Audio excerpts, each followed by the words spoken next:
Bismillahirrahmanirrahim. Yang terhormat Bapak Clifford Erikson Kuandang SH MKN yang akan menjadi narasumber webinar kita pada hari ini, serta Bapak Ibu para peserta webinar yang kami banggakan.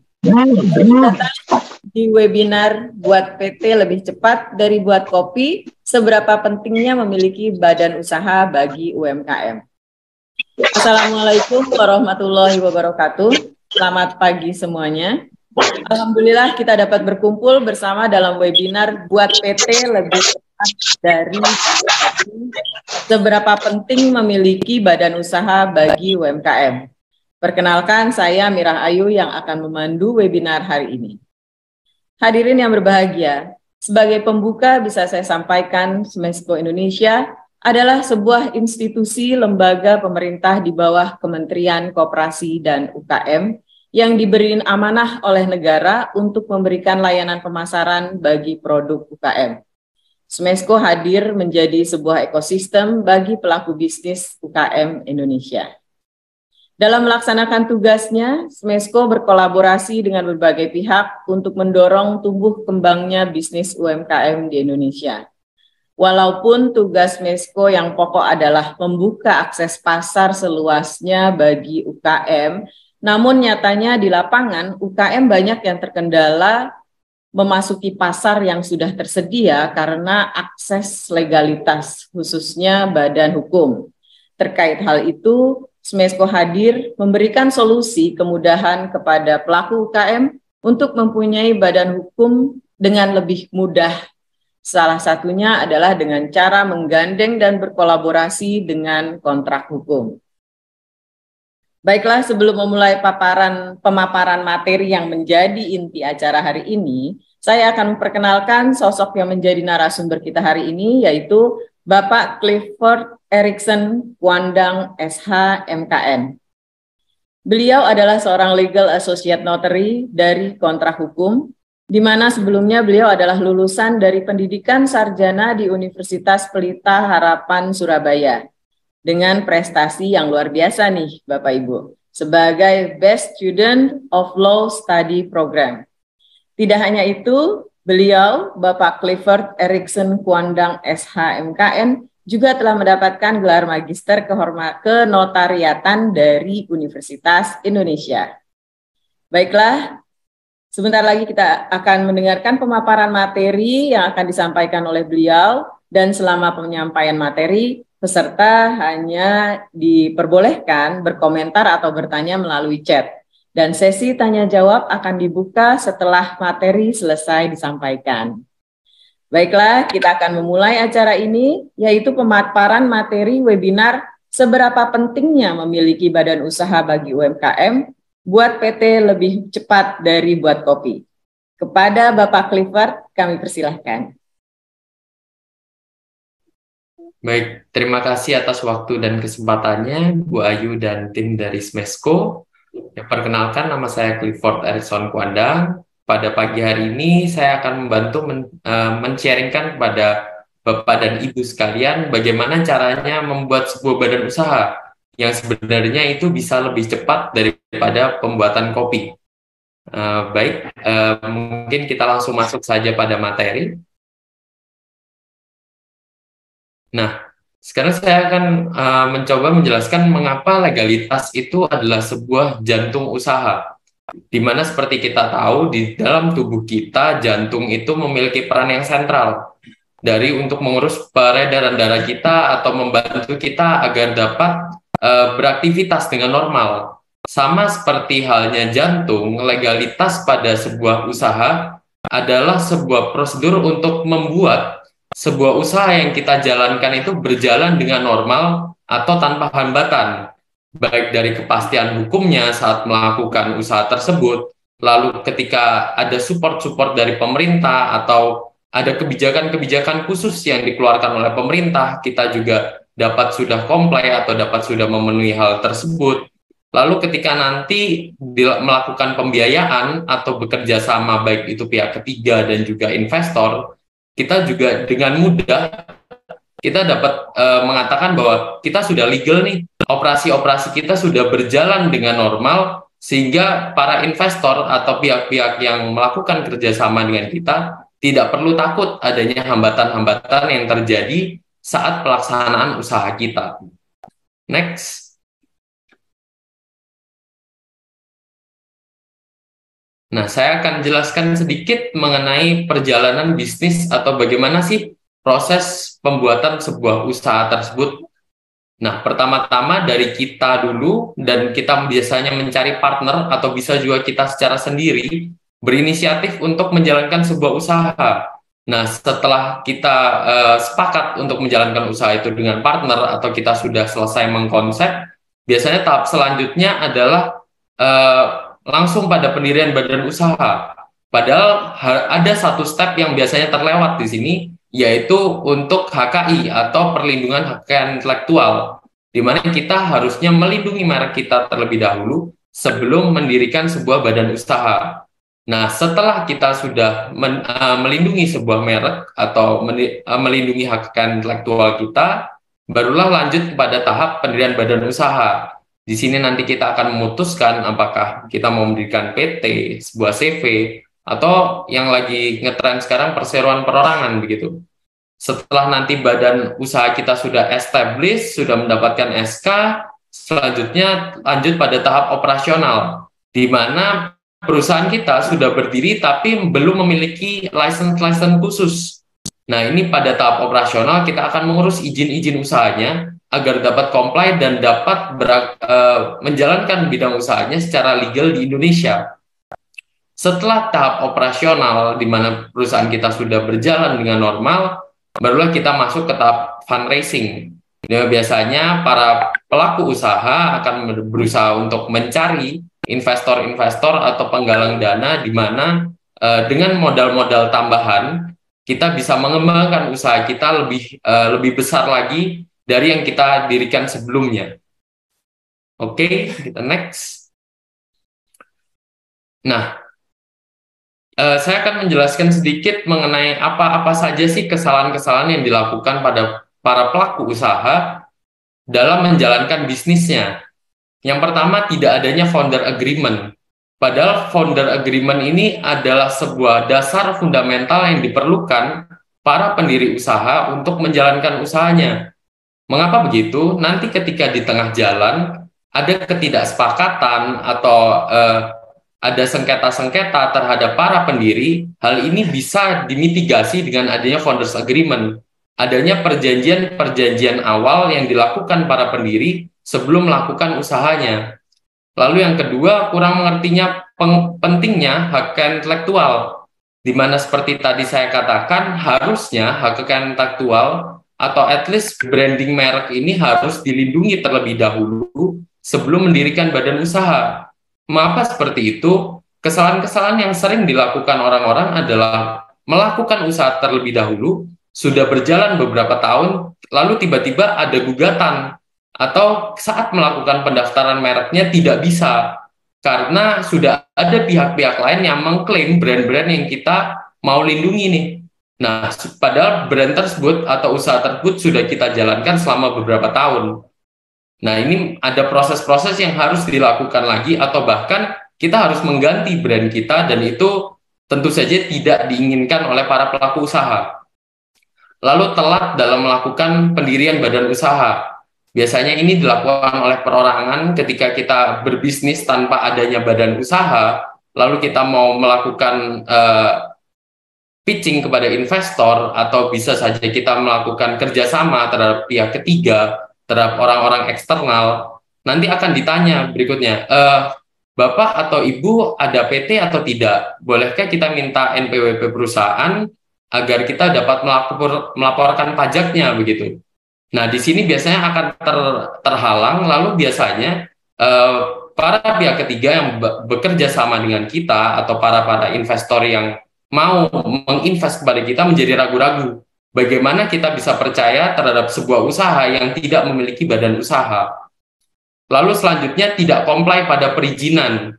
Biasanya ini akan bermasalah ketika nanti izin-izin itu di cross check, atau ketika kita mau melakukan usaha dan ada pembatasan-pembatasan tertentu yang dilakukan pemerintah.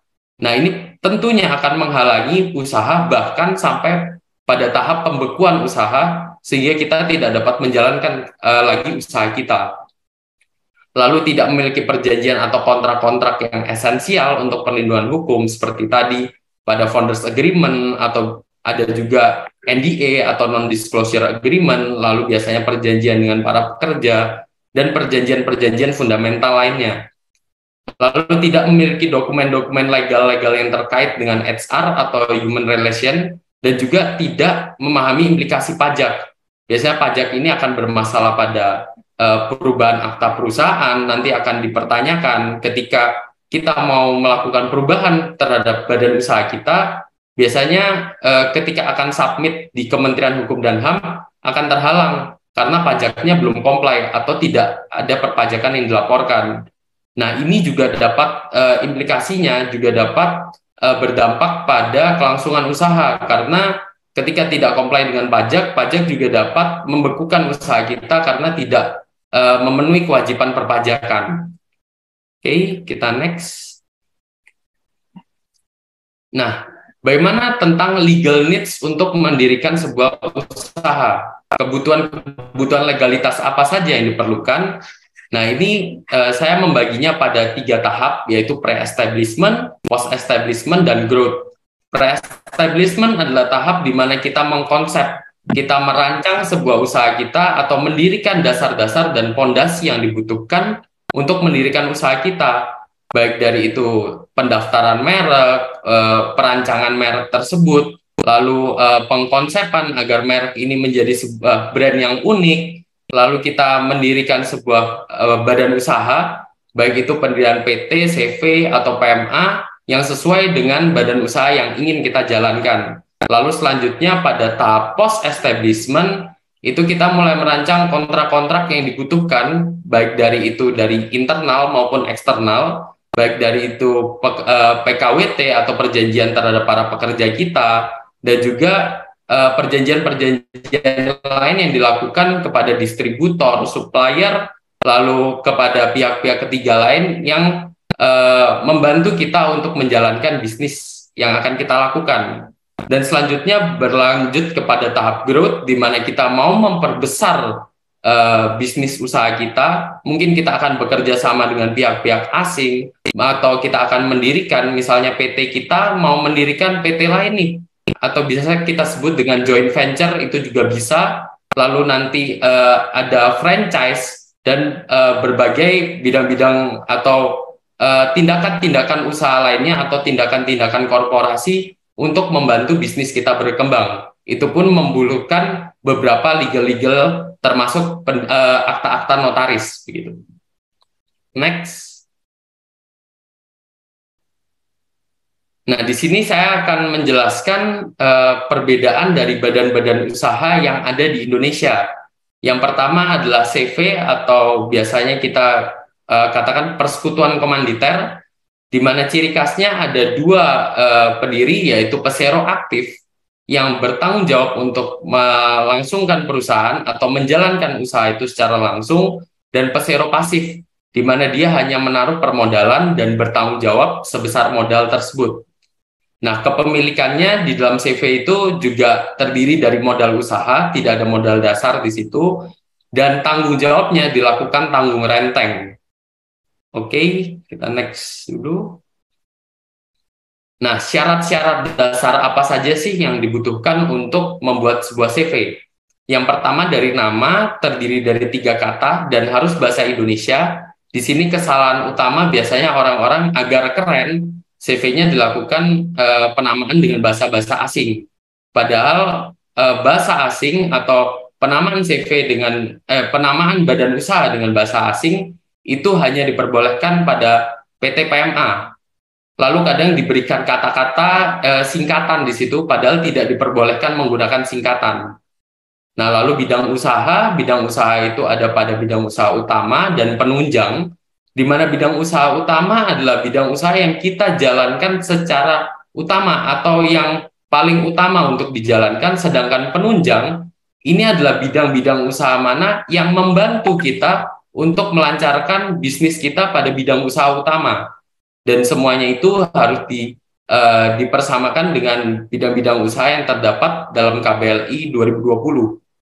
Lalu domisili di mana harus berlokasi di zona niaga, tidak bisa pada lahan hijau atau area-area umum lainnya, dan juga pada permodalan itu modal usaha, bukan modal dasar, bukan di store, jadi modal senyata-nyatanya atau dikatakan modal usaha tersebut.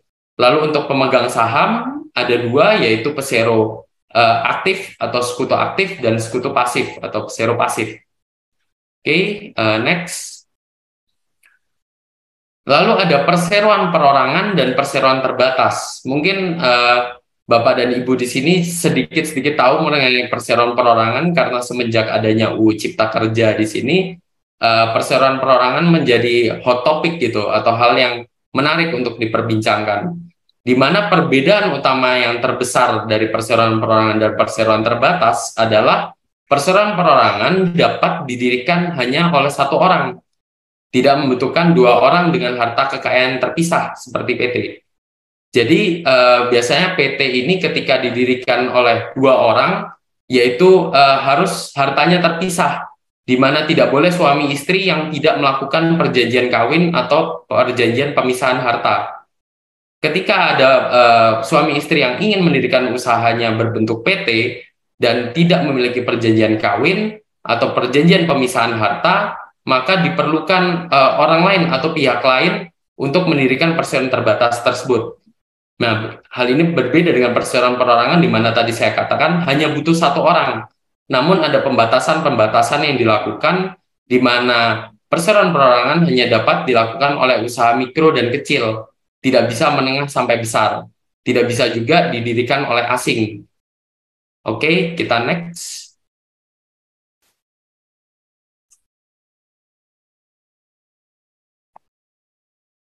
Nah, perbedaan yang lumayan major juga ada pada akta, di mana perseroan perorangan tidak membutuhkan akta pendirian.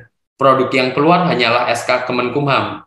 Sedangkan pada perseroan terbatas itu harus dilakukan harus terdapat akta pendirian dari notaris dan hanya notaris yang berwenang mendaftarkannya pada Kemenkumham.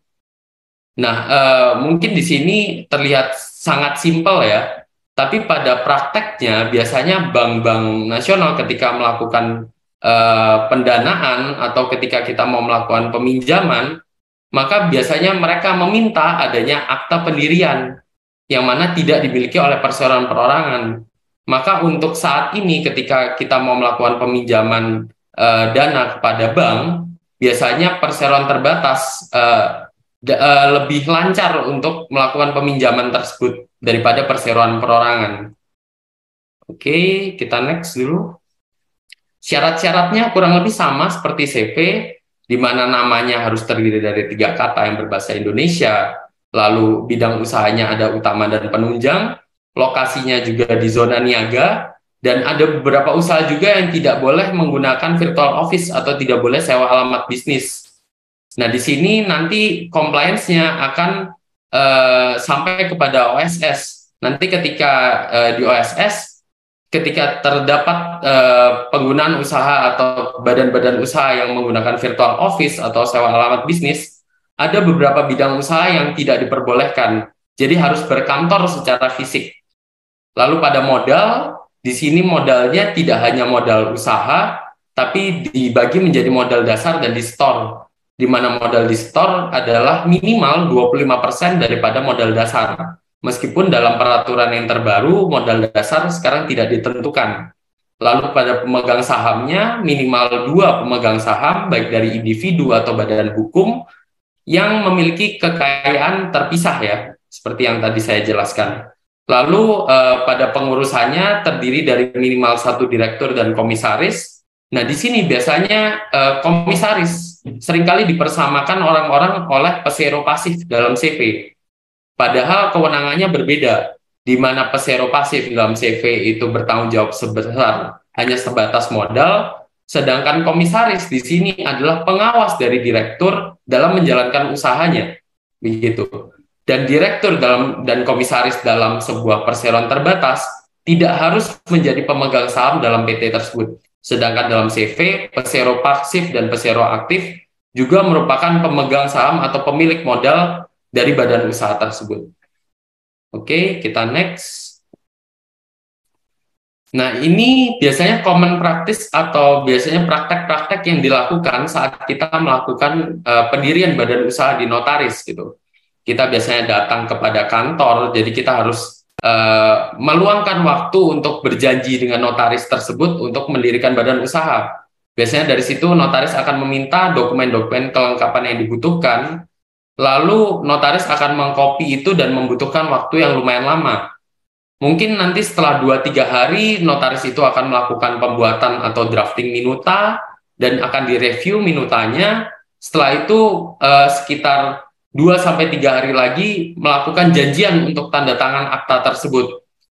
Dan setelah tanda tangan akta tersebut dilakukan, notaris masih harus melakukan pencetakan salinan akte, melakukan scan salinan akta tersebut dan mendaftarkannya di Kemenkumham. Dan selanjutnya setelah salinan akta tersebut keluar, lalu SK tersebut keluar, notaris tersebut harus melakukan archiving atau reporting, pemberkasan-pemberkasan yang dilakukan. Nah, ini membutuhkan waktu yang lumayan lama ya, kemungkinan paling cepat mungkin 1 minggu ketika workload sebuah notaris tersebut tidak besar. Namun bisa dimungkinkan pembuatan sebuah badan usaha ini berlangsung sekitar lebih dari 1 minggu, bahkan bulanan. Nah, berbeda dengan praktis yang kita lakukan di kontrak hukum, di mana pengusaha itu tinggal mengaksesnya melalui platform. Kita hanya butuh mengupload data-data yang diperlukan, lalu review tersebut berjalan secara otomatis, dan nanti akan diautomasi, lalu salinan akta tersebut akan keluar bersama SK Kemenkumham dan disimpan dalam platform secara otomatis. Dan untuk waktunya sendiri hanya membutuhkan seperti yang tadi saya jelaskan, di mana seluruh proses dalam kontrak hukum itu bisa lebih cepat daripada pembuatan kopi. Oke, kita next. Nah, proses-proses atau dokumen-dokumen apa saja sih yang dibutuhkan untuk pendirian badan usaha tersebut? Yang pertama, tentu saja data-data para pemegang saham dan pengurus.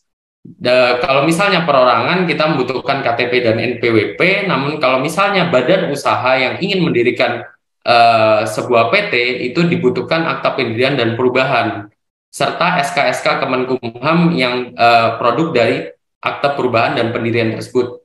Mengapa itu dibutuhkan? Karena nanti akan dianalisa terlebih dahulu apakah badan usaha yang mendirikan ini sudah comply untuk mendirikan badan usaha lain, dan juga apakah membutuhkan persetujuan-persetujuan khusus seperti persetujuan Dewan Komisaris, atau harus dilakukan dengan 2 direksi, ataupun harus dilakukan dengan persetujuan rapat umum pemegang saham.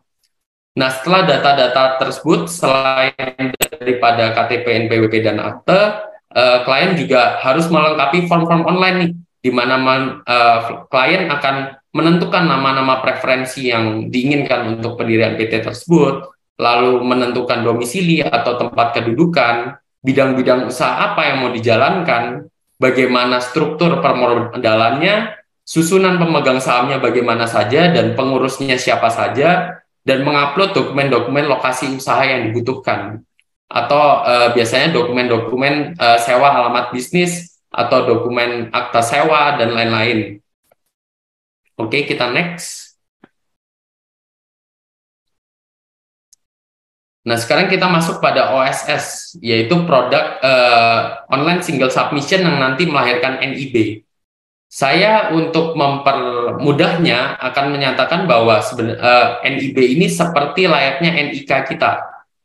Ketika sebuah badan usaha lahir, itu badan usaha tersebut lahir tanpa adanya sebuah identitas khusus nih yang dibutuhkan untuk berusaha di Indonesia. Jadi dia berdiri namun belum dapat menjalankan usahanya sebelum adanya NIB tersebut. Nah, untuk pengeluaran NIB atau issuance NIB ini sekarang dilakukan secara online by sistem yang dinamakan online single submission, yang telah ada sebagai pelaksanaan Undang-Undang Cipta Kerja itu sendiri. Oke, kita langsung next. Ini selayang pandang saja bagaimana NIB ini ketika dicetak ya, di mana ada kop suratnya, lalu ada nomor NIB-nya, lalu ada nama usaha kita dan nomor KBLI. Nomor KBL ini menjadi penting karena ini yang menentukan bidang-bidang usaha apa yang kita jalankan. Lalu nanti ada tanggal terbit, tanggal cetak, ada tanda tangan dari Menteri Investasi atau BKPM, dan ada keterangan dokumen yaitu tentang sertifikasi digital dari produk NIB yang dikeluarkan secara elektronik. Oke, kita next.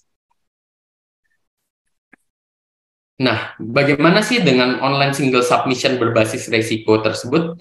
Nah, resikonya sendiri dibedakan menjadi berdasarkan permodalan dan berdasarkan resiko itu sendiri, di mana permodalan ini adalah modal yang senyata-nyatanya kita masukkan ke dalam sebuah badan usaha kita. Dibagi menjadi 4, yaitu dari mikro, dari kecil, menengah, dan besar. Biasanya untuk modal-modal besar ini diwajibkan untuk PT-PT asing, di mana KBLI-nya mengharuskan mereka untuk memiliki permodalan lebih dari 1 miliar terhadap satu bidang usaha. Nah, sedangkan dari resikonya sendiri, ini based on KBLI atau dari bidang usaha yang kita jalankan. Apakah usaha itu memiliki resiko rendah, menengah tinggi, sampai tinggi. Di mana klasifikasi-klasifikasi resiko ini ditentukan oleh pemerintah berdasarkan resiko-resiko yang terjadi di lapangan. Oke, kita next. Nah, apa sih bedanya resiko-resiko tersebut? Yang paling umum dari resiko-resiko ini adalah berdasarkan terbitnya NIB nanti. Ketika kita memilih bidang-bidang usaha dengan resiko yang rendah, biasanya NIB itu langsung keluar secara otomatis by sistem OSS. Sedangkan pada resiko menengah rendah dan menengah tinggi, biasanya kita harus melakukan input-input manual terhadap kesesuaian standar atau compliance untuk penerbitan NIB ini. Nah, berbeda dengan resiko tinggi di mana dibutuhkan izin-izin khusus terlebih dahulu sebelum NIB ini keluar. Jadi sebelum adanya izin-izin khusus yang di-comply dan di-upload pada sistem OSS, NIB tersebut atau KBL yang diinginkan tidak akan keluar. Oke, kita next. Nah, bagaimana sih kontrak hukum ini beroperasi? Nah, kontrak hukum ini sendiri sudah menggandeng Menteri UMKM dan bekerja sama dengan Smesco juga untuk membantu para pelaku-pelaku usaha agar dengan mudah atau dengan simpel mengurus legalitas-legalitasnya mulai dari pendirian badan usaha sampai nanti pada berbagai jasa atau perizinan-perizinan serta jasa-jasa legal penunjang lain yang dibutuhkan untuk UMKM agar dapat beroperasional dengan normal. Oke, kita next. Nah, selanjutnya jasa-jasa apa saja sih yang dimiliki oleh kontrak hukum? Ini akan dijelaskan oleh rekan saya, Mas Dudit. Silakan, Mas Dudit. Oke, terima kasih Mas Clifford. Selamat pagi Bapak Ibu semua. Jadi mungkin ini penjelasan sedikit mengenai kontrak hukum. Jadi kontrak hukum di sini hadir untuk membantu bisnis atau usaha Bapak Ibu sekalian. Tidak hanya dari pendirian badan usaha dan pendaftaran merek, tapi kami juga dapat membantu bisnis atau usaha Bapak Ibu sekalian untuk pembuatan kontrak, perizinan, hingga laporan pajak dan keuangan.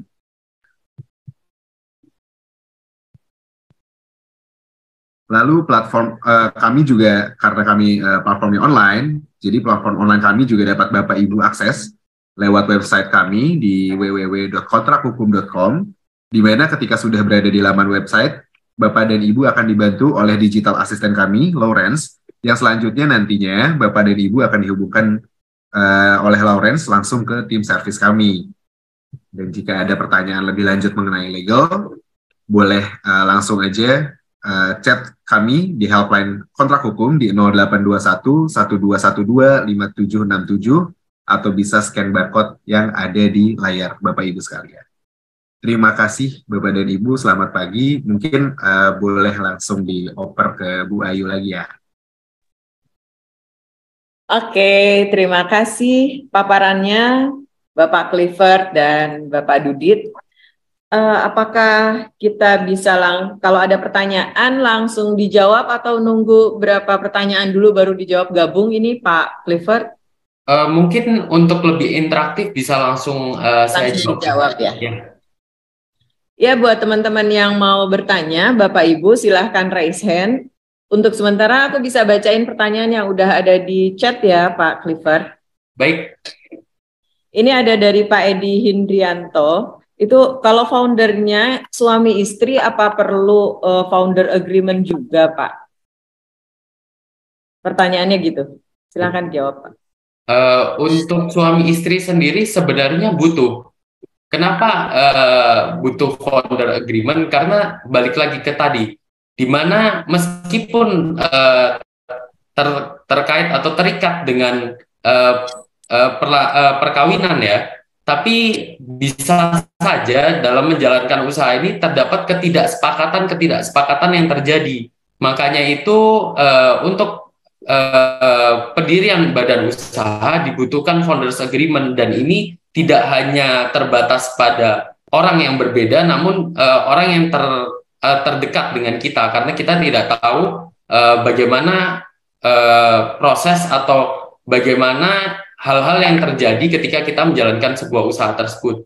Bahkan biasanya untuk saudara-saudara, biasanya kita akan menggampangkan hal tersebut, dan ketika nanti ada sengketa atau ada gugatan di pengadilan, ini akan menjadi bermasalah karena kita tidak memiliki founders agreement di awal. Gitu. Baik, ini sudah ada yang raise hand. Boleh Pak operator di accept dari Pak Edo Abdan Syukri. Mohon di on cam ya Pak Edo. Halo.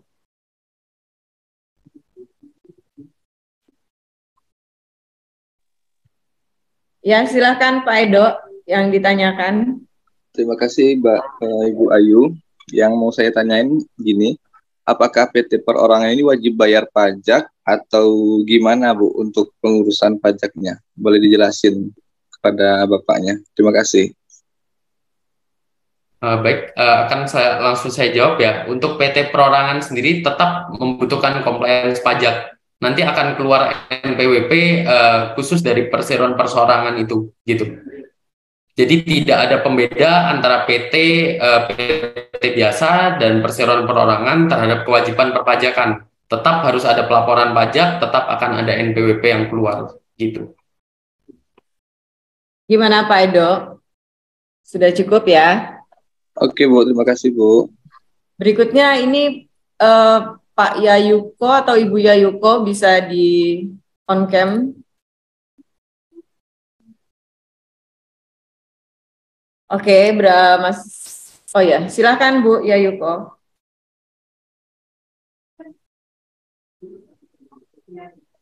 Mohon maaf, mic-nya bisa dinyalakan Ibu. Ya, pagi Bapak Ibu. Saya mau tanya, kalau saya udah punya NIB, tapi pengen PT-nya dengan nama yang berbeda, itu bisa nggak ya? Berarti posisinya sekarang PT-nya sudah berdiri dan sudah ada NIB. Baru NIB aja. Baru NIB baru aja. Terus mau bikin PT. Oh, mau bikin PT? Bisa nggak nama di NIB itu berbeda dengan yang di PT? Nama nanti ketika melakukan pendirian PT, NIB yang diurus berbeda lagi, begitu. Jadi PT ini nanti akan memiliki NIB-nya sendiri. Jadi tidak perlu melakukan perpindahan di situ, gitu. Oke. Ya, terima kasih ya Pak. Ya, sama-sama. Ya, berikutnya ada Ibu Adila, masih mau bertanya atau gimana? Boleh on cam, oke. Silakan. Tolong mic-nya di unmute.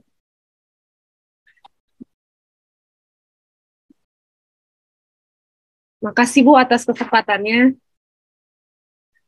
Izin bertanya beberapa hal Pak. Yang pertama, tadi kalau misalnya orang-orang yang kalau mau buat PT kan tadi harus minimal 2 orang ya Pak. Kalau misalnya nanti, nah itu tuh berhubungan dengan sahamnya nggak sih Pak? Nanti kalau ada sesuatu di tengah, misalnya salah satunya ada yang atau gimana, itu tuh akan berhubungan dengan sahamnya nggak nanti di akhirnya gitu. Lalu yang kedua, dengar-dengar Pak kalau misalnya nanti ada masalah, katanya kalau CV itu akan bisa menarik harta kita gitu, harta pribadi. Kalau PT itu lebih aman, apakah benar seperti itu Pak? untuk CV dan PT? Yang ketiga, kalau dari pajaknya berbeda nggak ya Pak ya? Apakah PT lebih besar atau CV yang lebih kecil atau gimana Pak? Sekian, terima kasih. Baik.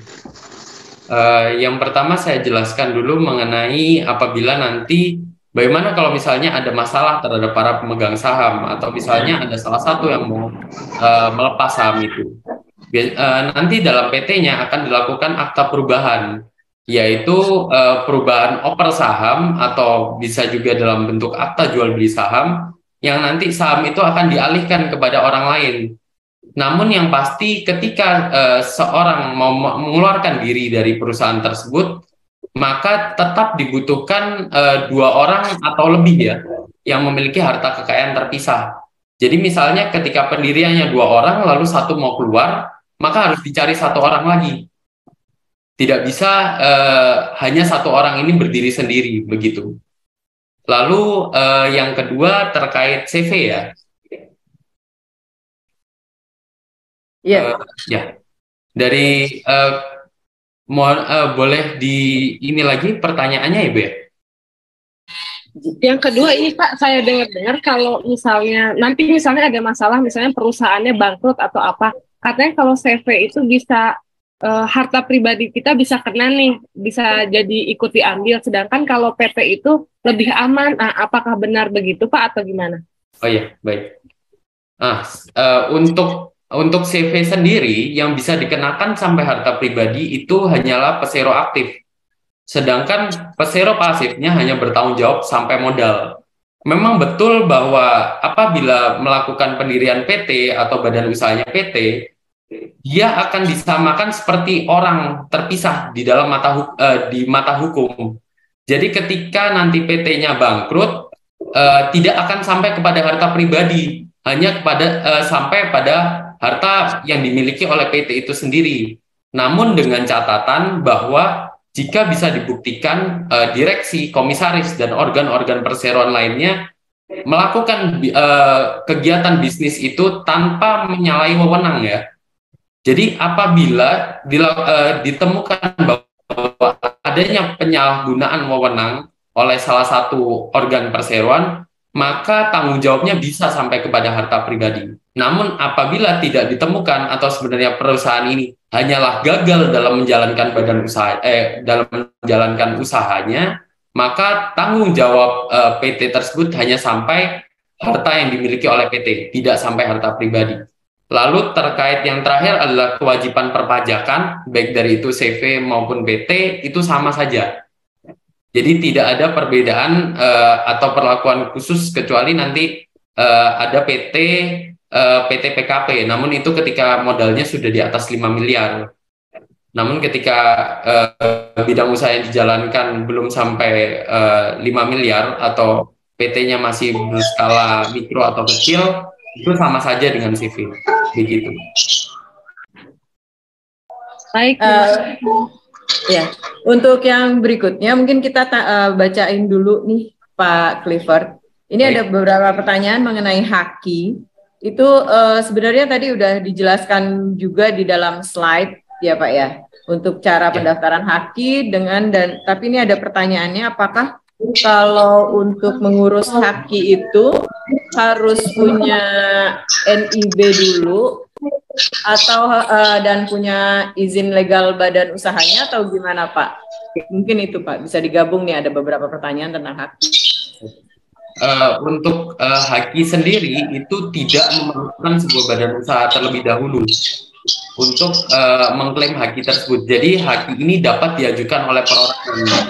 Nanti kalau misalnya hak kekayaan itu mau ditransfer ke dalam PT itu juga bisa. Nanti dilakukan pemasukan atau perpindahan hak tersebut dari perseorangan ke PT, itu dapat dilakukan. Karena hak ini juga merupakan sebuah aset yang dapat dialihkan. Jadi nanti baik, jadi makanya maka dari itu tadi saya jelaskan dapat dilakukan sebelum pendirian badan usaha, karena jangka waktunya untuk haki ini atau merek ini keluar dari awal pendaftaran sampai akhir itu membutuhkan waktu yang lumayan lama juga. Begitu. Baik. untuk dari sebelah tulang, ini mungkin pendaftaran hakinya nanti bisa baca di slide yang sudah disampaikan. Rekamannya nanti bisa disaksikan lagi di YouTube-nya Smesco Indonesia. Besok udah bisa Bapak Ibu lihat di sana ya untuk slide-nya. Kemudian untuk pengurusan NIB tadi memang harus cukup dengan KTP dan email saja ya Pak? Betul. Betul ya. Terus ini ada pertanyaan juga, kalau udah ada CV tapi hakinya baru proses, terus gimana nantinya? Dari Ibu Sunarti. Baik, jadi hakinya baru diurus belakangan ya. Sebenarnya tidak masalah selama tidak ada gugatan dari pihak lain.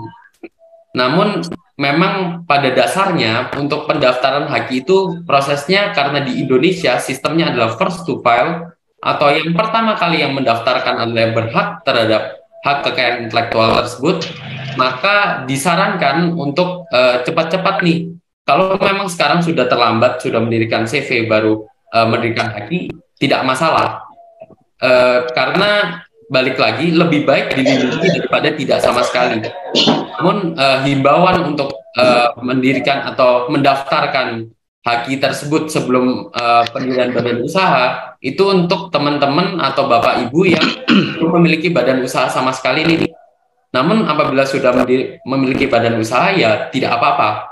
Namun akan sistemnya adalah lebih cepat, lebih baik untuk pendaftaran hak kekayaan intelektual. Begitu. Baik. Kalau misalnya modal kecil, Pak, apakah bisa melakukan bidang usaha yang masuk ke dalam resiko tinggi? Enggak kali ya, Pak? Untuk bidang-bidang usaha kecil tergantung, jadi per KBLI itu harus dilihat. Bisa saja resikonya tinggi, tapi permodalannya hanya butuh modal mikro atau kecil, itu bisa saja. Namun biasanya ketika untuk usaha-usaha dengan resiko tinggi ini, membutuhkan modal menengah atau at least di atas 1 miliar biasanya begitu. Ya. High risk, high return berlaku ya Pak ya? Betul. Berikutnya yang raise hand, sebentar. Dibantu ini Pak, siapa tadi yang pertama? Ya, Pak Taufik Rahdinta, atau Pak Daruslan yang udah standby ya? Sebentar ya, dari Mas operatornya yang Pak Taufik silakan. Halo, selamat pagi Bu. Pagi, Pak, Pak. saya mau tanya Pak, kalau seandainya untuk buat PT perorangan itu, ya kan orang tersebut sudah mempunyai badan usaha, sementara dia mau bikin PT perorangan dan yang mau diajak itu yang belum mempunyai badan usaha, itu gimana ininya Pak? Aturan mainnya. Terus habis itu kalau seandainya sudah mempunyai masing-masing sudah mempunyai PT ataupun CV, itu digabungkannya itu bagaimana? Terus kalau untuk regulasinya itu yang sekiranya itu apa yang diperhatikan di dalam itu Pak? Itu aja sih Pak. Baik. Jadi posisinya yang satu sudah memiliki PT, yang satu belum ya. Lalu ya, ingin mendirikan usaha. Ya. Nah ini bisa dipertimbangkan dulu apakah perlu mendirikan badan usaha baru atau tidak. Apabila dibutuhkan untuk mendirikan usaha baru, maka bisa saja. Jadi salah satu pemegang sahamnya adalah perseroan dan salah satu pemegang sahamnya perorangan, itu dimungkinkan. Namun apabila sekiranya tidak membutuhkan untuk pendirian usaha baru, bisa saja orang yang ingin bergabung terhadap usaha Bapak ini bisa langsung masuk. Nanti kita akan menaikkan modal di setor, lalu dia akan masuk sebagai pemegang saham baru. Itu bisa. Itu modal di setornya itu berarti dari laba perusahaan PT tersebut ya Pak ya, kalau dilihat dari badan usahanya Pak ya. Modal dari investornya, dari pemegang saham di badan usaha tersebut gitu Pak. Betul. Jadi istilahnya PT tersebut menerbitkan saham baru agar investor atau orang-orang yang mau ikut dalam badan usaha Bapak bisa langsung join begitu sebagai pemegang saham. Oh, Gitu. Nah, lalu bagaimana ketika dua-duanya sudah memiliki badan usaha? Untuk yang dua-duanya sudah memiliki badan usaha, yang bisa mendirikan badan usaha lain itu hanyalah PT di sini. Jadi PT dengan PT bisa, namun PT dengan CV tidak bisa, begitu. Karena CV sendiri adalah badan usaha non badan hukum, jadi dia tidak bisa dipersamakan dengan orang, gitu.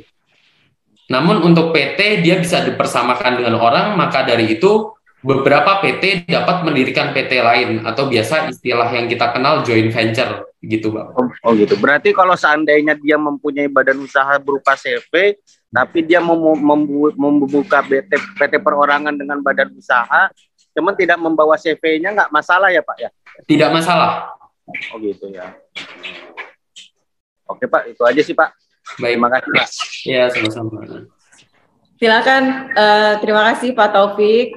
Pak Daruslan, silakan.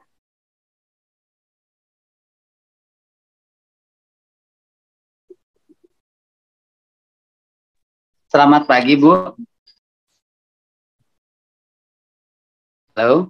Ya Pak, silakan Pak, ditanyakan langsung ke Pak Clifford. Selamat pagi. Oh ya, selamat pagi. Begini Pak atau Bu yang mau saya tanyakan. Kebetulan saudara saya di sini udah mempunyai PT LKM ya, Lembaga Keuangan Mikro, di bawah mungkin BUMD pemerintah kabupaten dan provinsi.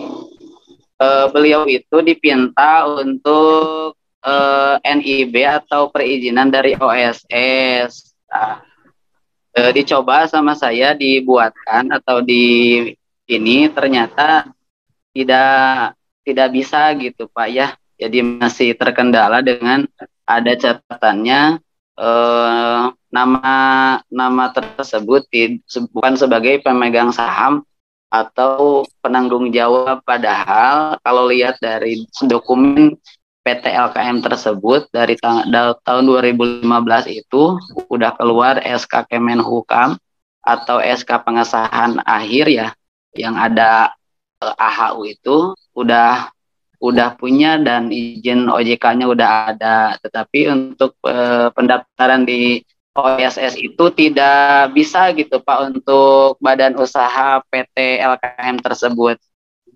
Mungkin harus gimana gitu solusinya agar pendaftaran melalui SS bisa gitu Pak.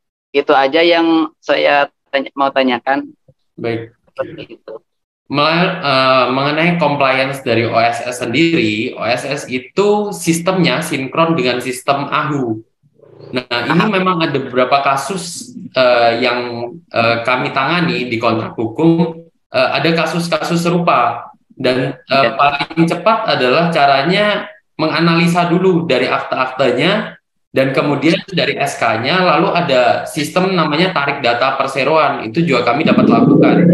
Dari situ harus dilakukan pengecekan apakah betul orang tersebut adalah penanggung jawab usaha.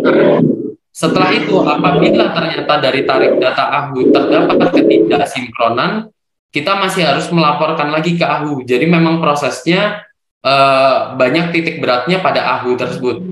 Jadi ketika nanti dari AHU beres, barulah tahap OSS dapat dilanjutkan. Karena dari sistem OSS sendiri, itu semua hulunya itu dari AHU. Mereka tidak akan bisa membenarkan kecuali AHU yang membetulkan, begitu. Mungkin jika mau lebih lanjut di analisanya, Bapak bisa mengontak dari WA kami atau bisa scan barcode ini untuk dilakukan tahap pengecekan lebih lanjut terkait permasalahan tersebut, begitu. Oh, ini yang barcode ini yang di depan ya? Betul. Oh, siap. Ya, kalau untuk gini kan kirain kendala yang dialami nggak online-nya KTP Pak ya, direktur tersebut. Ternyata memang betul kemarin juga di KTP itu ada tulisan haji dan SE-nya. Ternyata saya dicoba bikin NIB perseorangan dulu atas nama beliau, karena beliau juga selain jadi direktur LKM juga mempunyai usaha sendiri, warung gitu ya, toko bangunan. Nah, dicoba saya teh bikin, alhamdulillah berhasil, tapi tanpa memakai gelar haji dan SE-nya, Pak. Tuh. Makanya kalau misalkan ini tidak online dukcapilnya, udah terjawab, ini juga udah bisa yang perorangan. Nah, untuk badan usahanya, untuk PT LKM-nya ini belum bisa gitu. Padahal data sudah benar dan izin dari secara ini sudah benar, coba tetap. Jadi solusinya atau misalkan mesti datang ke kantor apa ya Pak untuk lebih lanjut? Untuk pengurusannya dapat kami bantu, dan yang pastinya untuk AHU sendiri itu bersuratnya harus oleh notaris. Jadi nanti apabila ditemukan kekeliruan perubahan data, itu notarislah yang berwenang untuk mengajukan perbaikan data tersebut. Begitu. Oh siap Pak. Nanti saya konsultasi lewat WA aja ya Pak ya. Baik, siap Pak. Siap. Makasih Pak. Sama-sama Pak. Baik, wah makin banyak nih Pak Clifford, pertanyaannya lagi seru-serunya. Semangat ya pesertanya ya Ibu ya. Ini kalau CV tadi itu apa PT Perseorangan tuh bisa menerbitkan faktur pajak nggak sih Pak? Faktur pajak bisa, jadi seperti badan-badan usaha lainnya ya, maksudnya mereka juga dapat melakukan kewajiban perpajakan normal seperti perorangan begitu. Karena semuanya juga memiliki NPWP. Gitu. Baik. Untuk yang raise hand silakan on cam ya, baru nanti kita unmute. Ini ada Ibu Tika, silakan Bu.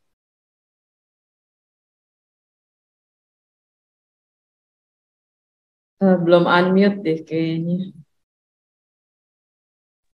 Selamat pagi. Ya, selamat pagi. Terima kasih atas waktu yang telah diberikan kepada kami. Kami mohon izin, waktu tadi Bapak kan sempat menyampaikan terkait OSS. Nah, saat CV kami didirikan itu di tahun 2017, kemudian kami sudah membuat NIB melalui OSS ini tahun 2019, Bapak.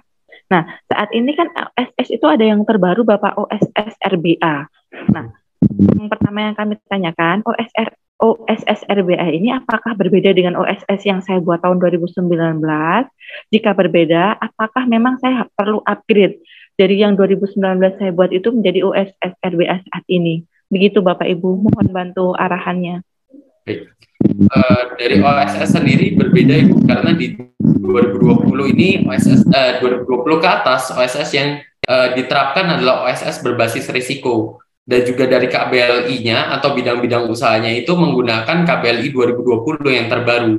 Maka dari itu untuk CV Ibu yang sudah didirikan di tahun 2019 itu tetap harus melakukan upgrade OSS agar bisa dapat comply dengan usaha yang dijalankan. Begitu Ibu. Baik, terima kasih Bapak dan Ibu. Bapak Ibu yang hadir, tolong jangan lupa diisi daftar hadir di form yang udah kita siapkan di kolom chat, biar nanti bila ada kendala, Ibu dan Bapak bisa langsung dibantu sama teman-teman dari kontrak hukum. Gitu, jangan lupa diisi ya. Kemudian pertanyaannya bisa Pak Suksma Kresna, silakan.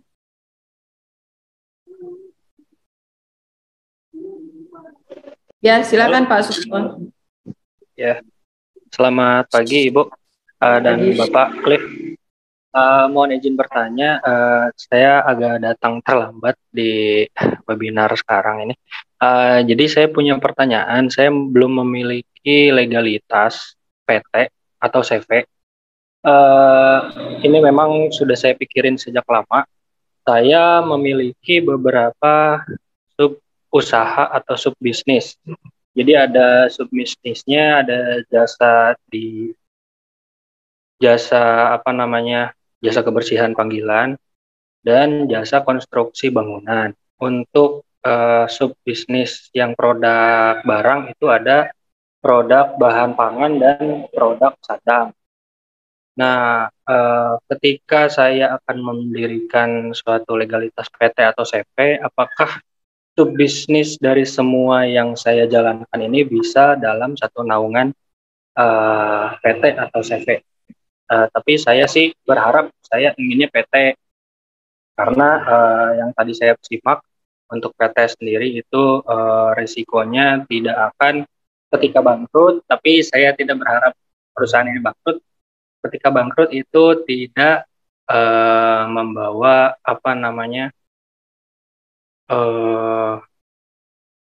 income yang sudah pribadi dan income PT, seperti itu. Mungkin itu pertanyaannya. Terima kasih Bapak dan Ibu. Baik, terima kasih Pak. Mengenai bidang-bidang usaha yang Bapak jalankan, itu harus dianalisa lebih lanjut karena itu memiliki KBLI yang berbeda-beda. Nanti kalau misalnya melakukan pembuatan perseroan terbatas di kontrak hukum, kami akan cek semuanya itu.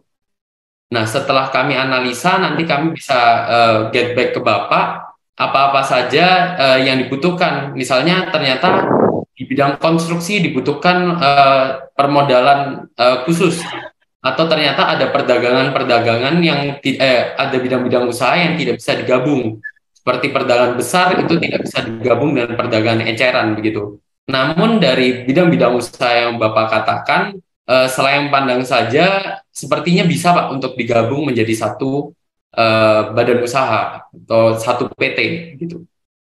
Baik, mungkin bisa, meskipun yang Bapak bilang ada produk eceran dan produk yang besar, itu masih tetap bisa digabung, Pak? Untuk perdagangan besar dan eceran tidak bisa. By system OSS akan menolak. Jadi ketika badan usaha tersebut bergerak pada perdagangan eceran, maka hanya eceran saja. Kalau perdagangan besar, maka perdagangan besar saja, begitu.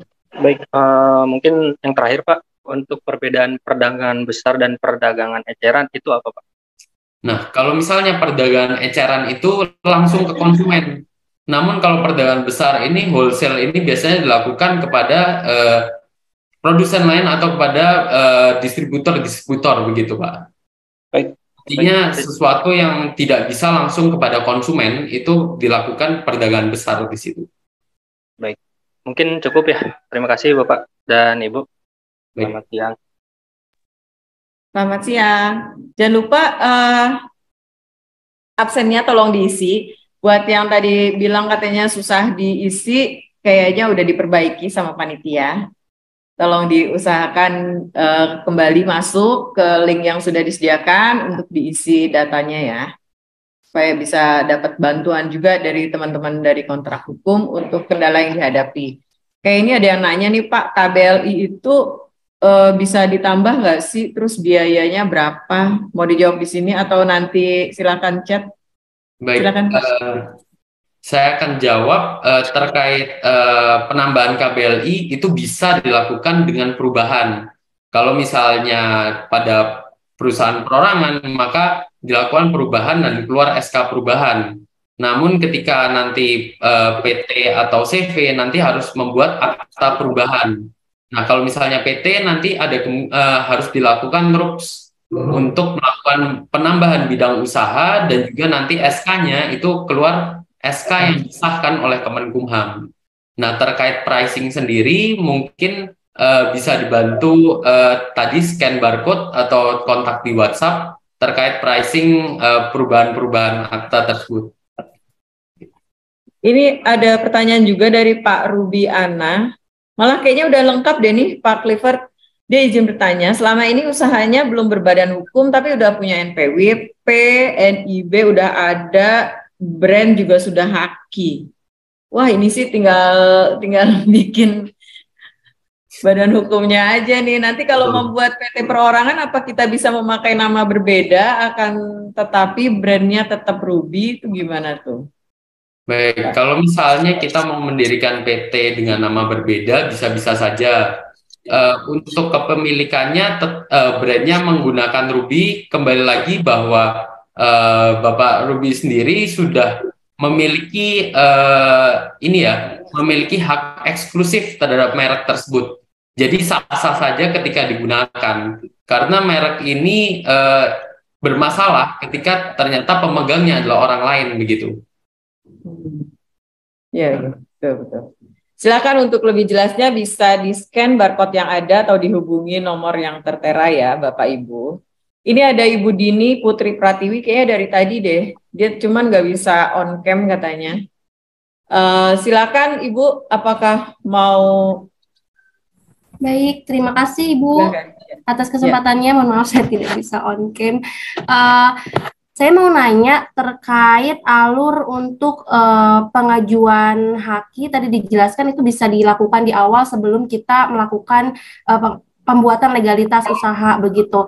Cuman yang saya ketahui untuk pengajuan HKI sebelum sendiri gitu ya, karena setahu saya itu seharusnya kalau misalnya kita mau daftar HKI itu harus punya NIB terlebih dahulu, dan untuk membuat NIB harus sudah ada legalitas PT terlebih dahulu.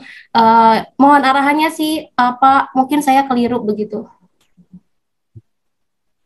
Baik, ketika kita mau mendaftarkan sebuah merek atau brand yang kita memiliki, kita mau klaim merek tersebut, maka itu bisa didaftarkan melalui konsultan HAKI.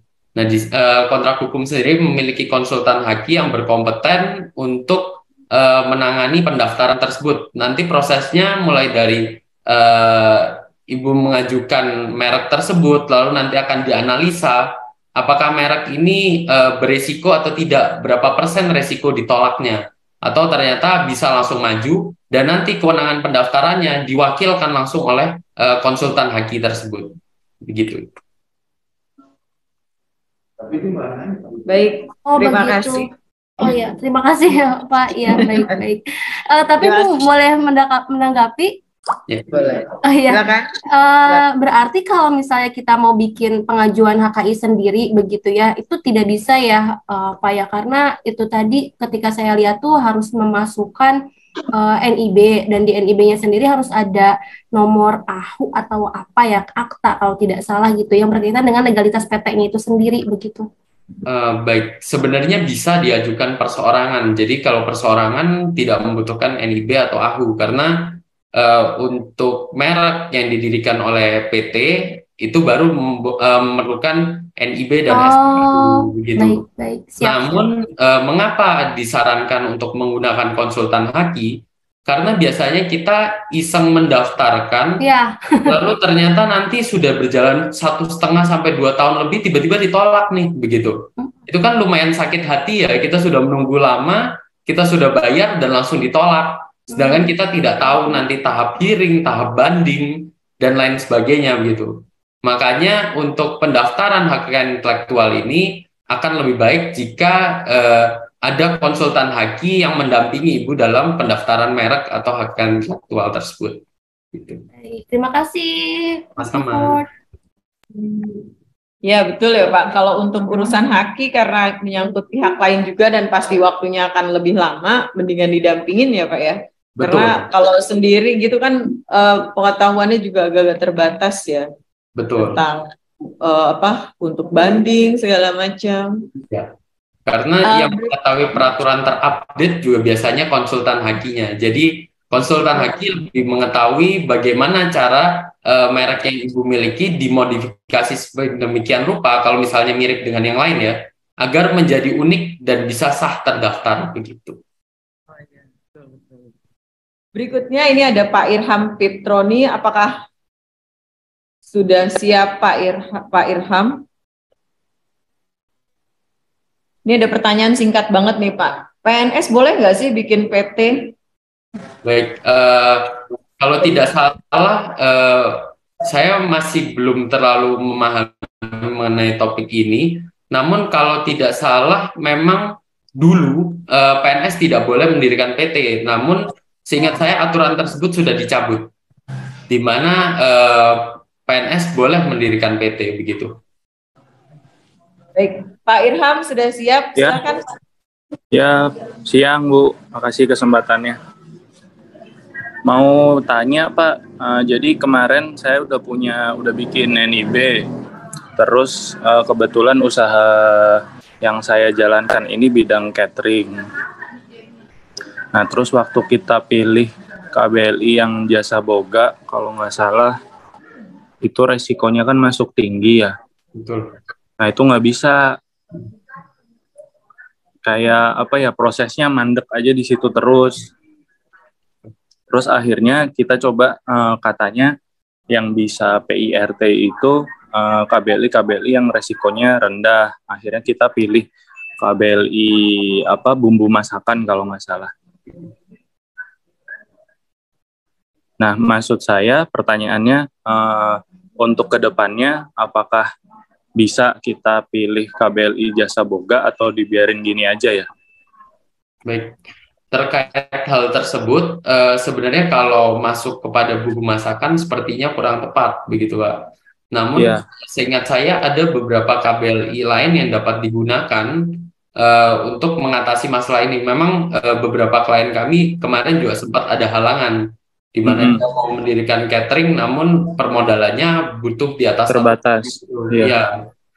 Jadi KBLI tersebut lebih baik diganti, namun sepertinya ada KBLI lain yang lebih cocok dibandingkan pengolahan bumbu masakan ini, begitu.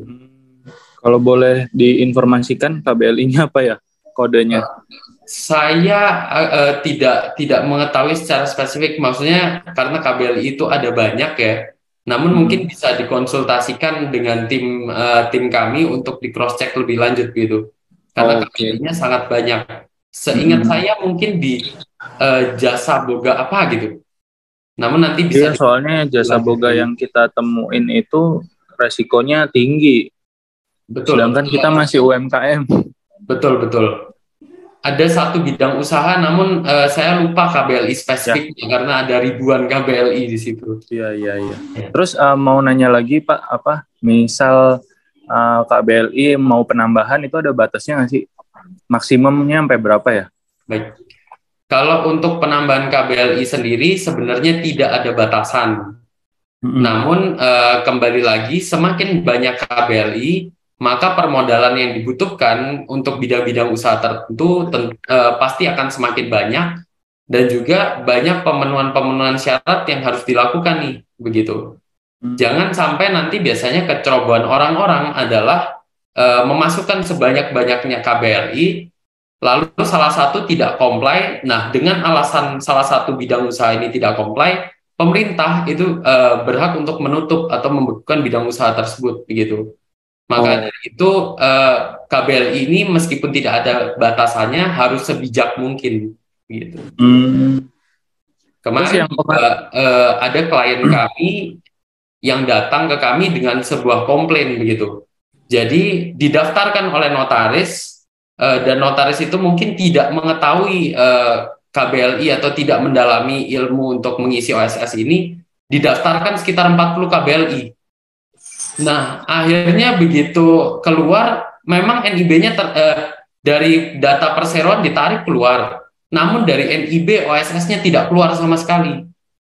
Karena semua bidang usahanya bertabrakan ternyata. Nah, ini yang harus kita hindari. Maka dari itu, biasanya dari kami, dari kontrak hukum, menyarankan maksimal 5, begitu. Agar tidak terlalu banyak, ya. Tapi itu maksudnya antar KBLI harus nyambung atau beda bidang apa-apa? Beda-beda tidak masalah selama ditentukan dalam aturan tersebut tidak bertentangan atau tidak bertabrakan, begitu. Seperti tadi perdagangan besar tidak boleh dengan perdagangan eceran. Oke, terima kasih Pak. Ya, sama-sama.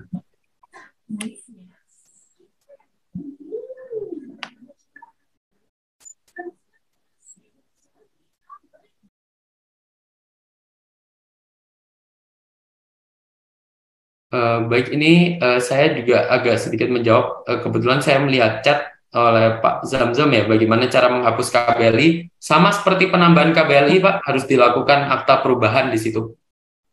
Kalau misalnya terlalu banyak, KBLI tersebut harus di take out, baik dari perubahan akta, selanjutnya adalah melalui OSS.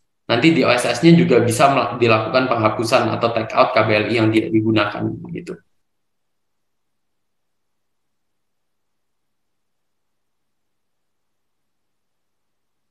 Mohon maaf Ibu, masih di mute.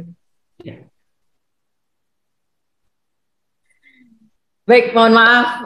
Sepertinya kita udah ada di penghujung acara nih Pak Cliff. Buat teman-teman, pastikan udah mengisi daftar hadir. Kalau ada pertanyaan, masih ada pertanyaan, bisa menghubungi kontrak hukum di barcode atau di nomor telepon yang tersedia di layar. Kemudian untuk kopi dari acara kita ini bisa Bapak Ibu saksikan mulai besok di YouTube-nya Smesco Indonesia. Jangan lupa juga di like dan subscribe, dipasang juga itu belnya supaya kalau ada informasi baru bisa langsung update gitu. Terus kira-kira ada kesimpulan yang bisa disampaikan Pak Cliff untuk di akhir-akhir acara ini, silakan. Baik, satu pesan dari saya untuk terkait legalitas usaha ini buat Bapak Ibu yang sedang atau mau menjalankan usaha, jangan menganggap legalitas ini sebagai hal yang rumit atau mempersulit usaha Anda. Namun, anggaplah ini sebagai pondasi dasar atau dasar-dasar yang sangat kuat untuk membantu bisnis Bapak Ibu berkembang menjadi lebih besar lagi. Begitu. Jadi memang penting banget buat bisnis UKM itu memiliki badan hukum bila ingin memperbesar skala usahanya. Sukses Betul. itu butuh persiapan, jadi salah satunya ya harus memiliki badan hukum ya Pak ya. Betul sekali. Baik, terima kasih atas kebersamaan kita semua hari ini. Jalan pagi di pinggir pantai, tidak sengaja memandang kamu. Cukup di sini pertemuan kita kali ini, sampai jumpa di lain waktu.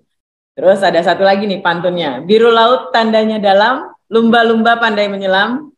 Dari lubuk hati yang paling dalam, kami tutup webinar ini dengan salam. Wassalamualaikum warahmatullahi wabarakatuh. Sampai ketemu di webinar Smesco berikutnya.